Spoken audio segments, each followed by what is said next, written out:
வணக்கம். இன்றைய நாளில் நடந்த முக்கிய நிகழ்வுகளை விரைவாகவும் சுருக்கமாகவும் வழங்கும் மின்னல் செய்தி தொகுப்பை வழங்குவோர் மெல்ட்பேட். Only victory, only மெல்ட்பேட்.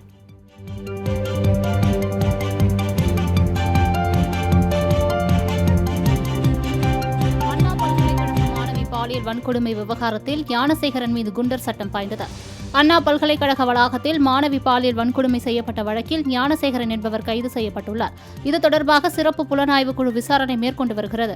இந்நிலையில் சிறப்பு புலனாய்வு குழு பரிந்துரையின் பேரில் ஞானசேகரன் மீது குண்டர் சட்டத்தின் கீழ் கைது நடவடிக்கையை சென்னை காவல் ஆணையர் அருண் எடுத்துள்ளார். ஞானசேகரன் மீது 4வது முறையாக குண்டர் சட்டம் பாய்ந்துள்ளது குறிப்பிடத்தக்கது.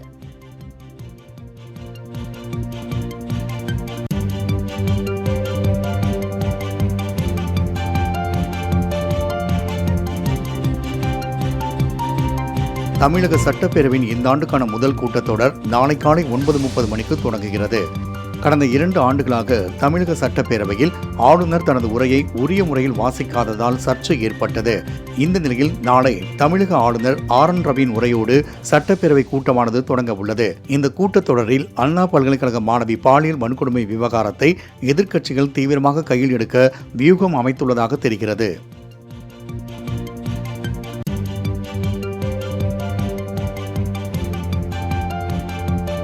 சென்னை எழும்பூர் அரசு அருங்காட்சியக கலையரங்கில் சிந்துவெளி பண்பாட்டு கண்டுபிடிப்பு 100ஆண்டு நிறைவு விழா நடைபெற்றது. இதில் முதலமைச்சர் மு க ஸ்டாலின் கலந்து கொண்டு சர்ஜான் மார்ஷல் சிலைக்கு காணொலி காட்சி வாயிலாக அடிக்கல் நாட்டினார். தொடர்ந்து சிந்துவெளி வரி வடிவங்களும் தமிழ்நாட்டு குறியீடுகளும் ஒரு வடிவவியல் ஆய்வு என்னும் நூலினை முதலமைச்சர் மு க ஸ்டாலின் வெளியிட்டார். மேலும் சிந்து சமவெளி பண்பாட்டு குறித்தான காணொலியும் ஒளிபரப்பப்பட்டது. இந்நிகழ்வில் நிதி மற்றும் தொல்லியல் துறை அமைச்சர் தங்கம் தென்னரசு, அமைச்சர்கள் மு. சாமிநாதன், சேகர்பாபு மற்றும் நாடாளுமன்ற உறுப்பினர் ராசா, சென்னை மேயர் பிரியா உள்ளிட்டோர் கலந்து கொண்டனர்.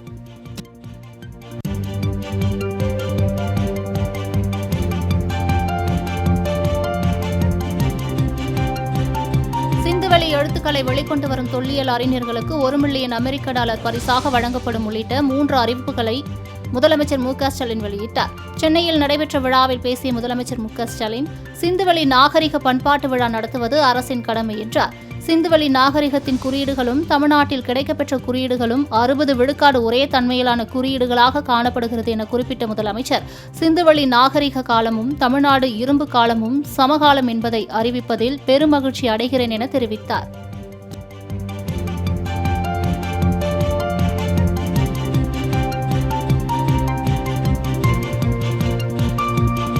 சென்னையில் முதலமைச்சர் மு க ஸ்டாலின் பங்கேற்ற நிகழ்ச்சியில் கருப்பு நிற துப்பட்டா அணிந்து வந்த மாணவிகளுக்கு அனுமதி மறுக்கப்பட்டதால் பரபரப்பு நிலவியது. சென்னை எழும்பூர் அருங்காட்சியகத்தில் சிந்துவெளி பண்பாட்டு கண்டுபிடிப்பின் 100ஆண்டு நிறைவு பன்னாட்டு கருத்தரங்கை தமிழ்நாடு முதலமைச்சர் மு க ஸ்டாலின் தொடங்கி வைத்தார்.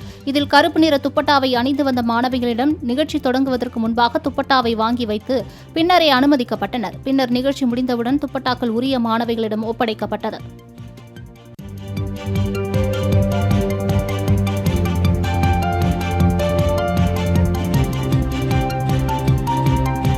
தனது பிறந்தநாளையொட்டி MP கனிமொழி முதலமைச்சர் மு க ஸ்டாலினை நேரில் சந்தித்து வாழ்த்து பெற்றார். திமுக MP கனிமொழி இன்று தனது 57வது பிறந்தநாளை கொண்டாடி வருகிறார். அவருக்கு அரசியல் கட்சித் தலைவர்கள் பலரும் பிறந்தநாள் வாழ்த்து தெரிவித்து வருகின்றனர். இந்நிலையில் சென்னை ஆழ்வார்பேட்டையில் உள்ள இல்லத்தில் முதலமைச்சர் மு க ஸ்டாலினை சந்தித்து கனிமொழி வாழ்த்து பெற்றார். அதைத் தொடர்ந்து கனிமொழிக்கு மு க ஸ்டாலின் பொன்னாடை போர்த்தி வாழ்த்து தெரிவித்தார்.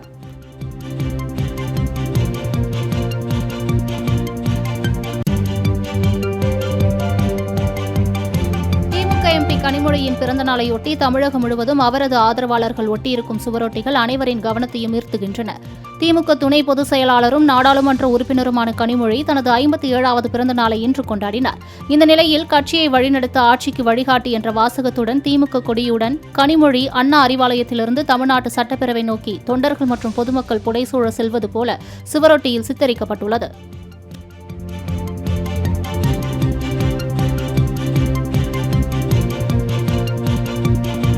CPM மாநில செயலாளர் கே. பாலகிருஷ்ணன் பேச்சு தோழமைக்கான இலக்கணமாக இல்லை என திமுக அதிகாரப்பூர்வ நாளேடான முரசொலி கடும் கண்டனம் தெரிவித்துள்ளது. திமுக ஆட்சிக்கு எதிரான சதி கூட்டத்துக்கு தீனி போட தொடங்கி இருக்கிறார் கே. பாலகிருஷ்ணன் என விமர்சித்துள்ளது. மேலும் மார்க்சிஸ்ட் கம்யூனிஸ்ட் மாநாட்டில் கே. பாலகிருஷ்ணன் பேசியது தோழமைக்கு இலக்கணம் இல்லை எனவும் கண்டனம் தெரிவித்துள்ளது.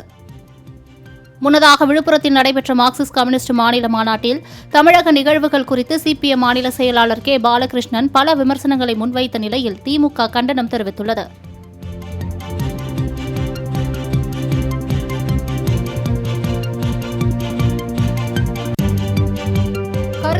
தெரிவிக்க அனைவருக்கும் சுதந்திரம் உண்டு என்றும் கூட்டணி கட்சி நிர்வாகிகளின் கருத்து குரல்கள் நெரிக்கப்படுவதாகவும் தமிழிசை குற்றம் சாட்டியுள்ளார்.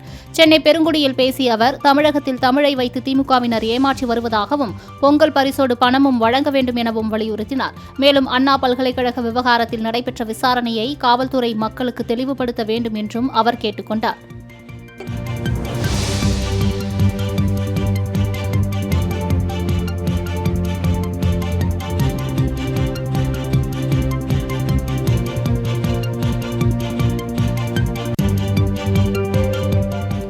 திமுக என்ற கப்பல் ஓட்டை கப்பலாகிவிட்டது. மாலுமி எவ்வளவுதான் திறமையாக இருந்தாலும் கரை சேர்க்க முடியாது என முன்னாள் அமைச்சர் செல்லூர் ராஜு விமர்சித்துள்ளார்.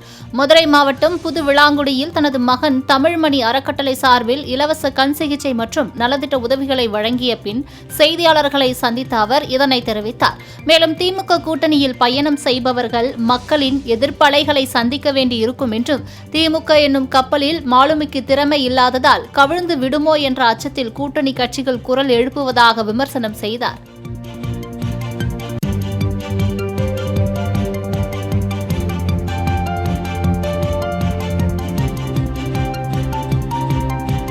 சிபிஎம் முன்னாள் மாநில செயலாளர் கே பாலகிருஷ்ணன் கருத்துக்கு அமைச்சர் சேகர்பாபு அளித்த பதில் நையாண்டியாக உள்ளதாக தமிழக வாழ்வுரிமை கட்சியின் தலைவர் வேல்முருகன் விமர்சனம் செய்தார்.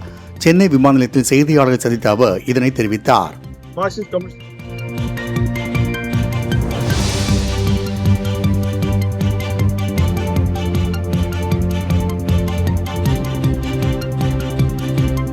மதுரை மாவட்டம் மேலூர் அருகே டங்ஸ்டன் சுரங்கம் அமைக்க எதிர்ப்பு தெரிவிக்கும் வகையில் பொதுமக்கள் கண்களை கருப்பு துணியால் கட்டி போராட்டத்தில் ஈடுபட்டனர்.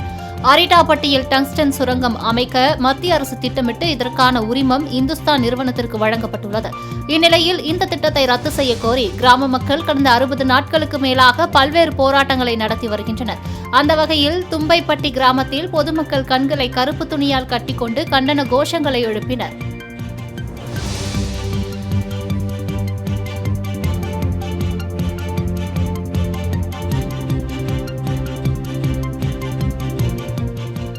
விழுப்புரத்தில் நிவாரண நிதி வழங்காததை கண்டித்து நடைபெற்ற போராட்டத்தில் கலந்து கொண்ட பொதுமக்களை போலீசார் வலுக்கட்டாயமாக இழுத்து சென்று கைது செய்தனர். விழுப்புரம் மாவட்டத்தில் பெஞ்சல் புயல் நிவாரண நிதி 47 கிராமங்களுக்கு குறிப்பிட்ட 23 ஊராட்சிகளுக்கு மட்டும் நிவாரணம் வழங்கப்பட்டது. புயல் காரணமாக பெரிதும் பாதிக்கப்பட்ட ஆகூர் ஊராட்சிக்கு நிவாரணம் வழங்காத நிலையில் புயல் நிவாரண நிதி 2000 ரூபாயை வழங்க அப்பகுதி மக்கள் பல்வேறு முறை வலியுறுத்தியுள்ளனர். இருப்பினும் தற்போது வரை நிவாரணம் வழங்கப்படவில்லை என்பது போராட்டத்தில் ஈடுபட்ட மக்களின் குற்றச்சாட்டாகும்.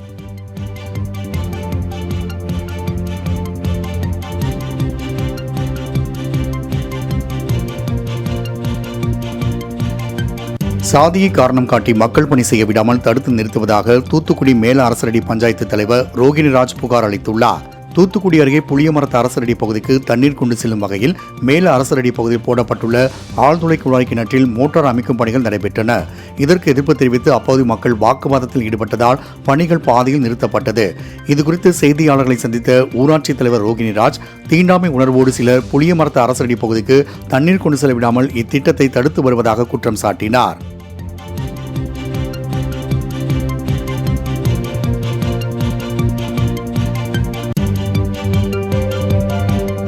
கோவை அருகே அமைச்சர் செந்தில் பாலாஜியின் ஆதரவாளர் அலுவலகத்தை பார் உரிமையாளர்கள் முற்றுகையிட்டதால் பரபரப்பு ஏற்பட்டது.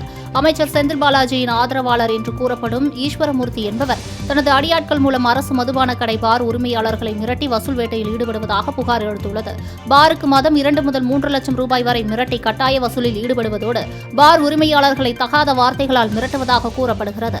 இதனால் டாஸ்மாக் பார் உரிமையாளர்கள் சிலர் கோவை சாய்பாபா காலனியில் உள்ள ஈஸ்வரமூர்த்தியின் அலுவலகத்திற்கு சென்று கடும் வாக்குவாதத்தில் ஈடுபட்டனர்.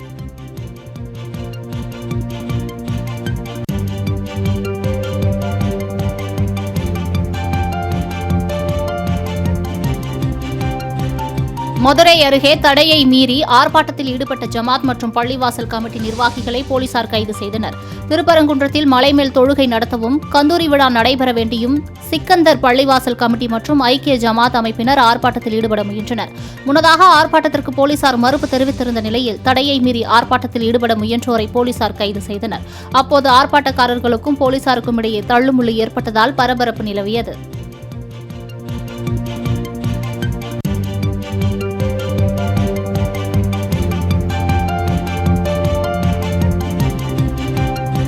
ஹிட்லர் ஸ்டைலில் முதலமைச்சர் ஸ்டாலின் ஆட்சி நடத்தி வருவதாக அமமுக பொதுச் செயலாளர் டிடிவி தினகரன் விமர்சனம் செய்துள்ளார். திருச்சியில் செய்தியாளர்களை சந்தித்த அவர் திமுக ஆட்சி குறித்து சிபிஎம் மாநில செயலாளர் பாலகிருஷ்ணன் கூறிய கருத்தை தமிழகத்தில் உள்ள அனைத்து கட்சிகளின் கருத்து என கூறினார்.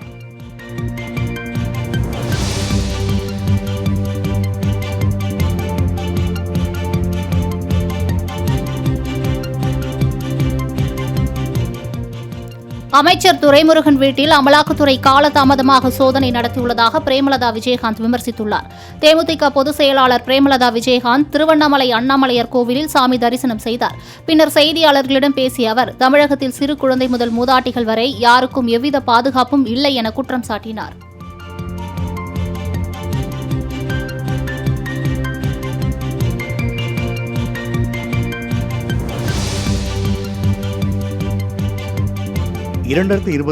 ஆண்டில் டிஎன்பிஎஸ்சி டிஆர்பி மூலம் தேர்ந்தெடுக்கப்பட உள்ளவர்கள் எத்தனை பேர் என்ற விவரங்களை வெளியிடாமல் மூடி மறைப்பது ஏன் என்று அன்புமணி ராமதாஸ் கேள்வி எழுப்பியுள்ளார்.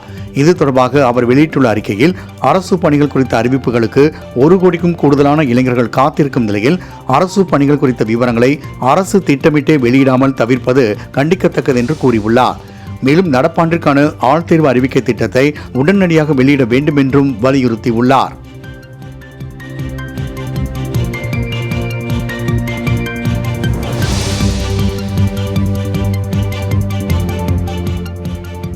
தமிழகத்தில் 2553 மருத்துவர் காலி பணியிடங்கள் விரைவில் நிரப்பப்படும் என்று அமைச்சர் மா சுப்பிரமணியன் தெரிவித்துள்ளார். பெரம்பலூரில் 50 லட்சம் ரூபாய் மதிப்பீட்டில் கட்டப்பட்டுள்ள சுகாதார அலகை பொதுமக்கள் பயன்பாட்டிற்காக அமைச்சர் மா சுப்பிரமணியன் திறந்து வைத்தார். அப்போது செய்தியாளர்களை சந்தித்து பேசிய அவர் இந்த தகவலை தெரிவித்தார். மேலும் இதயம் காப்போம் என்ற திட்டத்தின் மூலமாக கடந்த 1.5 ஆண்டுகளாக 13,673 நபர்கள் பயன்பெற்றுள்ளதாகவும் கூறினார்.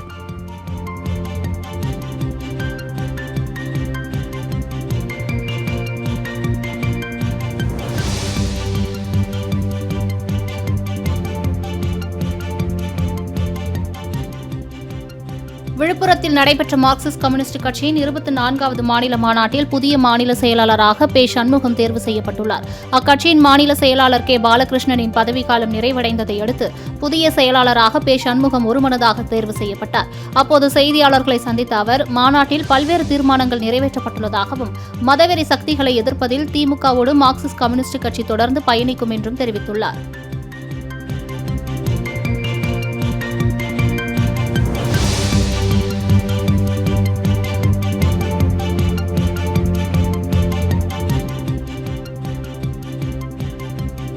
மார்க்சிஸ்ட் கம்யூனிஸ்ட் கட்சியின் புதிய செயலாளராக தேர்வு செய்யப்பட்டுள்ள பே. சண்முகத்திற்கு தவேக தலைவர் விஜய் வாழ்த்து தெரிவித்து எக்ஸ் பக்கத்தில் பதிவிட்டுள்ளார்.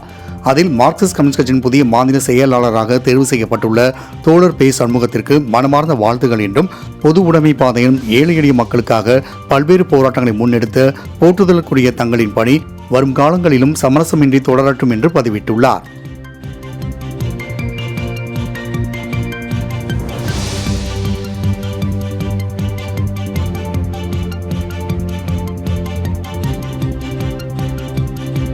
தமிழகத்தின் 5 மாவட்டங்களில் வரும் 11ஆம் தேதி கனமழைக்கு வாய்ப்புள்ளதாக வானிலை ஆய்வு மையம் தெரிவித்துள்ளது. கிழக்கு திசை காற்றின் வேக மாறுபாடு காரணமாக கடலோர தமிழகத்தின் ஓரிரு இடங்களில் லேசான முதல் மிதமான மழை பெய்யக்கூடும் என்றும் தஞ்சாவூர், திருவாரூர், நாகை, மயிலாடுதுறை, புதுக்கோட்டை ஆகிய 5 மாவட்டங்களில் கனமழைக்கு வாய்ப்புள்ளதாகவும் வானிலை ஆய்வு மையம் கணித்துள்ளது. சென்னையை பொறுத்தவரை வானம் மேகமூட்டத்துடன் காணப்படும் என்றும் தெரிவித்துள்ளது.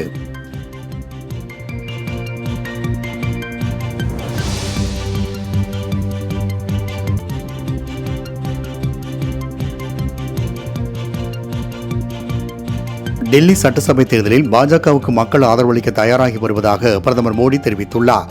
டெல்லி ரோஹிணி பகுதியில் நடைபெற்ற பொதுக்கூட்டத்தில் பேசிய அவர் டெல்லியில் கடந்த 10 ஆண்டுகளாக பேரழிவு என்பதற்கு குறையாத ஆட்சி உள்ளதென்றும் மாற்றம் வேண்டும் என்ற குரல் ஒலிக்கத் தொடங்கி உள்ளதென்றும் இந்த மாற்றத்தை பாஜக கொண்டு வரும் என்றும் நம்பிக்கை தெரிவித்தார்.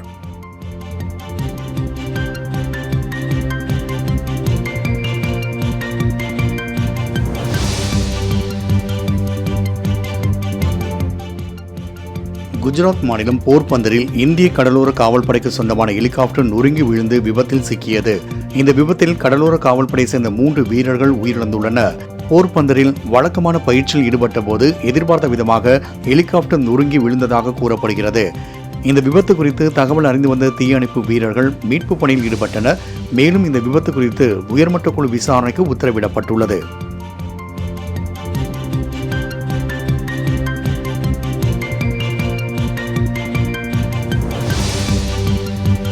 பழனி அருகே இளைஞர் ஒருவரை கழுத்தறுத்து கொலை செய்த ஆட்டோ ஓட்டுநரை போலீசார் கைது செய்தனர். திண்டுக்கல் மாவட்டம் பழனி அருகே உள்ள தரசம்மா காலனியை சேர்ந்தவர் ஜேம்ஸ் பிரவீன். இவருக்கும் அதே பகுதியை சேர்ந்த ஆட்டோ ஓட்டுநர் தோமையருக்கும் முன்விரோதம் இருந்து வந்ததாக கூறப்படுகிறது.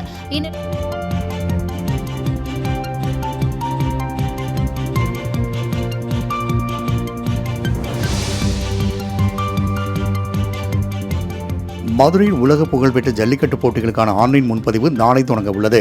ஜனவரி 14ஆம் தேதி தைப்பொங்கல் அன்று அவனியாபுரத்திலும், 15ஆம் தேதி பாலமேட்டிலும், 16ஆம் தேதி அலங்காநல்லூரிலும் ஜல்லிக்கட்டு போட்டி நடைபெறுகின்றது. இந்த நிலையில் போட்டிக்கான ஆன்லைன் முன்பதிவு நாளை தொடங்க உள்ளதாக மாவட்ட நிர்வாகம் அறிவித்துள்ளது. காளை உரிமையாளர்கள் மற்றும் மாடுபிடி வீரர்கள் மதுரை மாவட்ட நிர்வாகத்தின் இணையதள பக்கமான madurai.nic.in என்ற இணையதள முகவரி மூலமாக தங்களது பெயர்களை முன்பதிவு செய்திட வேண்டும் என்று ஆட்சியர் சங்கீதா அறிவித்துள்ளார்.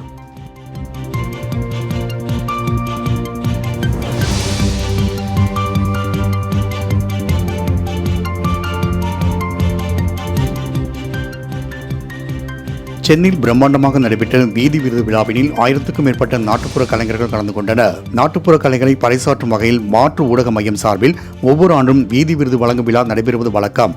அதன்படி சென்னையில் தொடங்கிய இவ்வாண்டின் வீதி விருது விழா இன்றுடன் நிறைவடைந்தது. விழாவின் இறுதி நாளில் 1000க்கும் மேற்பட்ட நாட்டுப்புற கலைஞர்கள் பங்கேற்ற பேரணி கோலாகலமாக நடைபெற்றது. சுமார் 2 கிலோமீட்டர் தூரம் நடைபெற்ற பேரணியில் நாட்டுப்புற கலைஞர்கள் சிலம்பாட்டம், கரகாட்டம், ஒயிலாட்டம், காவடி ஆட்டம், புலியாட்டம் உள்ளிட்ட பாரம்பரிய நடனங்களை ஆடி அசத்தினர்.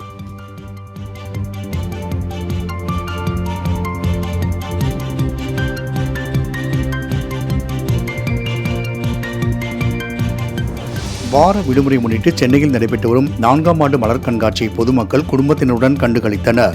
மலை பிரதேசங்கள் போன்று சென்னையிலும் தமிழ்நாடு தோட்டக்கலைத்துறை சார்பில் மலர் கண்காட்சிக்கு ஏற்பாடு செய்யப்பட்டு வெகு விமர்சையாக நடைபெற்று வருகிறது. ஜனவரி 18ஆம் தேதி வரை நடைபெறும் இந்த கண்காட்சியில் 50 வகை மலர்கள், 150க்கும் மேற்பட்ட மலர் செடிகள் காட்சிப்படுத்தப்பட்டுள்ளன. வார விடுமுறை முன்னிட்டு ஏராளமான மக்கள் தனது குடும்பங்களுடன் இதை கண்டு ரசித்தனர்.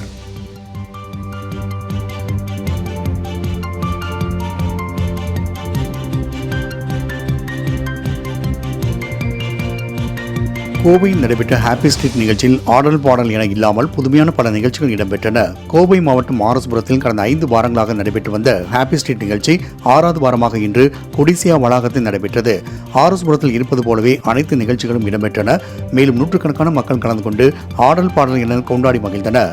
ஆடல் பாடல் நிகழ்ச்சியோடு டயர் ஓட்டுதல், குண்டு விளையாடுதல், சாலையில் பரமபதம் போன்ற பல்வேறு நிகழ்ச்சிகளும் இடம்பெற்றன.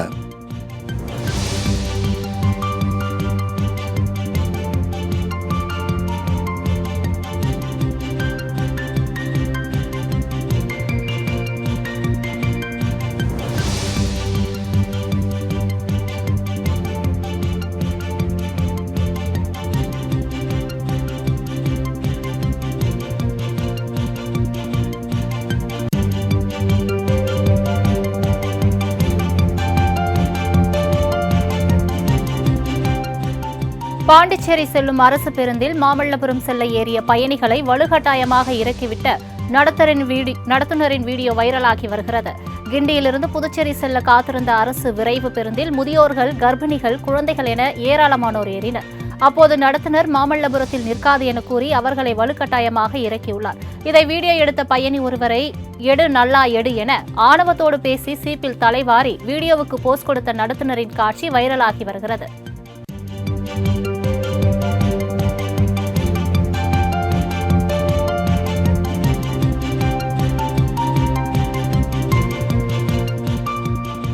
திற்பரப்பு அருவியில் ஆர்ப்பரித்து கொட்டும் நீரில் சுற்றுலா பயணிகள் குதூகல குளியலிட்டு மகிழ்ந்தனர். வார விடுமுறையை முன்னிட்டு குமரி திற்பரப்பு அருவியில் குளிக்க பல்வேறு பகுதிகளில் இருந்து ஏராளமான சுற்றுலா பயணிகள் மற்றும் ஐயப்ப பக்தர்களும் குவிந்தனர்.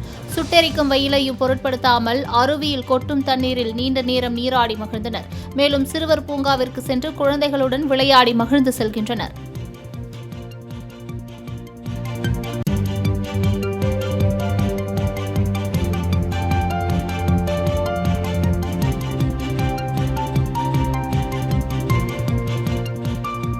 உதகையில் உள்ள பைக்கார படகு இல்லத்தில் படகு சவாரி செய்து சுற்றுலா பயணிகள் மகிழ்ச்சி அடைந்தனர்.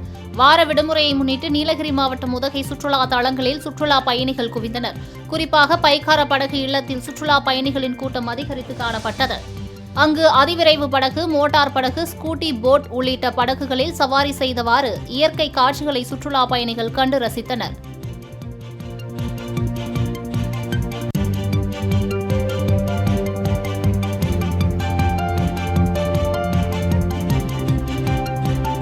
விடுமுறை தினத்தை முன்னிட்டு தூத்துக்குடி மாவட்டம் திருச்செந்தூர் சுப்பிரமணிய சுவாமி கோவிலில் பல்லாயிரக்கணக்கான பக்தர்கள் குவிந்தனர். அதிகாலை நடை திறக்கப்பட்ட நிலையில் பக்தர்கள் கடல் மற்றும் நாழி கிணறு தீர்த்தத்தில் புனித நீராடி சுமார் 6 மணி நேரம் நீண்ட வரிசையில் காத்திருந்து சுவாமி தரிசனம் செய்தனர். இதனால் இலவச தரிசனம், கட்டண தரிசனம், முதியவர்கள் தரிசனம் என அனைத்து தரிசனங்களும் பக்தர்கள் கூட்டம் அலைமோதி காணப்படுகிறது. பாத யாத்திரையாக வந்த ஏராளமான பக்தர்கள் அலகுவேல் குத்தியும் காவடி எடுத்தும் தங்களது நேர்த்திக் கடனை செலுத்தினர்.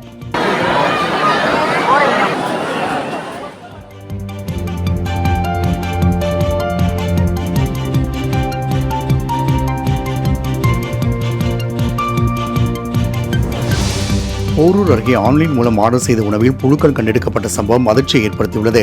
காரம்பாக்கம் பகுதியை சேர்ந்த கார்த்திகேயன் என்பவர் பிரபல தனியார் ஹோட்டல் ஒன்றில் ஆர்டர் செய்த உணவில் புழுக்கள் இருந்ததை கண்டு அதிர்ச்சியடைந்தார். அதனை வீடியோவாக பதிவு செய்ததோடு புழுக்களை தீப்பெட்டியில் எடுத்துக்கொண்டு சம்பந்தப்பட்ட உணவகத்திற்கு சென்று கேட்டதற்கு உணவக நிர்வாகிகள் முறையாக பதில் அளிக்காததால் உணவு பாதுகாப்பு துறையில் புகார் அளித்துள்ளார்.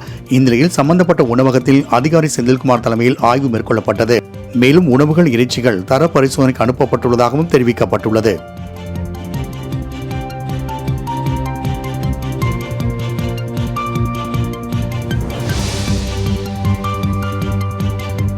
மஞ்சாலும் மூடு பகுதியில் தனியார் பார் அமைக்க எதிர்ப்பு தெரிவித்து 100க்கும் மேற்பட்ட பொதுமக்கள் முற்றுகை போராட்டத்தில் ஈடுபட்டனர். கன்னியாகுமரி மாவட்டம் மஞ்சாலும் மூடு பகுதியில் தனியார் பார் அமைக்க பணிகள் நடைபெற்று வருகிறது. இதற்கு எதிர்ப்பு தெரிவித்து அப்பகுதி மக்கள் கடந்த 6 மாதங்களாக தொடர் போராட்டம் நடத்தி வருகின்றனர். இந்நிலையில் 100க்கும் மேற்பட்ட பொதுமக்கள் பார் அமைக்கும் பகுதிக்கு சென்று முற்றுகை போராட்டத்தில் ஈடுபட்டனர். தகவல் அறிந்து வந்த போலீசார் பொதுமக்களிடம் பேச்சுவார்த்தை நடத்தி பார் அமைப்பதற்கான ஒரு சில கட்டமைப்புகளை அகற்றியதால் போராட்டத்தை கைவிட்டு கலைந்து சென்றனர்.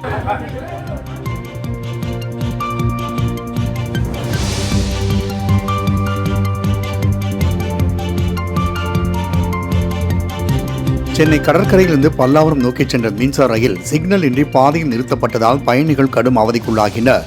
தாம்பரம் ரயில் நிலையத்தில் நடைபெற்று வரும் மேம்பால பணிகள் காரணமாக சென்னை கடற்கரையிலிருந்து பல்லாவரம் வரையிலும் அதே ரயில் மீண்டும் கடற்கரைக்கு இயக்கப்பட்டு வருகிறது. இந்நிலையில் பல்லாவரம் நோக்கி சென்ற ரயிலானது திரிசூலம் அருகே சிக்னல் இன்றி சுமார் 20 நிமிடங்கள் பாதையில் நிறுத்தப்பட்டது. இதையடுத்து ரயிலில் இருந்து இறங்கிய பயணிகள் ஆபத்தை உணராமல் தண்டவாளத்திலேயே நடந்து சென்றனர்.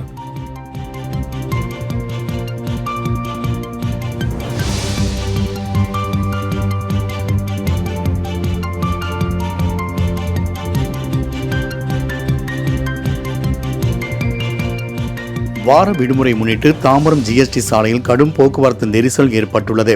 இதனால் சுமார் 3 கிலோமீட்டருக்கு வாகனங்கள் அணிவகுத்து நின்றதால் வாகன ஓட்டிகள் கடும் அவதிக்குள்ளாகினர். மின்சார ரயில்கள் ரத்து செய்யப்பட்டதால் பொதுமக்களின் கூட்டம் வழக்கத்தை விட அலைமோதியது. தொடர்ந்து போலீசார் நெரிசலை சீரமைக்கும் பணிகளில் ஈடுபட்டனர். முன்னதாக அதிகப்படியான தனியார் பேருந்துகளால் அப்பகுதி முழுவதும் ஸ்தம்பித்தது.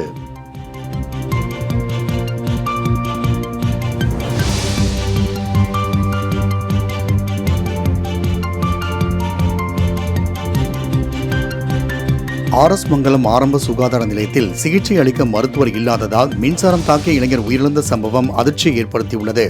ராமநாதபுரம் மாவட்டம் சிறுவண்டல் கிராமத்தை சேர்ந்தவர் பாண்டித்துரை. எலக்ட்ரீஷியன் வேலை பார்த்தபோது இவர் மீது மின்சாரம் தாக்கியதாக கூறப்படுகிறது. இதையடுத்து அவரை மீட்டு சிகிச்சைக்காக அரசு ஆரம்ப சுகாதார நிலையத்திற்கு அனுப்பி வைத்த நிலையில் மருத்துவர் இல்லாததால் நீண்ட நேரம் உயிருக்கு போராடிய பாண்டித்துரை உயிரிழந்தார். இதனால் சுகாதார நிலையத்தை முற்றுகையிட்டு அவரது உறவினர்கள் கதறும் வீடியோ சமூக வலைதளங்களில் வைரலாகியது. தகவல் அறிந்து வந்த போலீசார் அவர்களிடம் பேச்சுவார்த்தை நடத்திய பிறகு அவரது உடலை கைப்பற்றி உடற்கூறு ஆய்விற்காக அரசு பொது மருத்துவமனைக்கு அனுப்பி வைத்தனர்.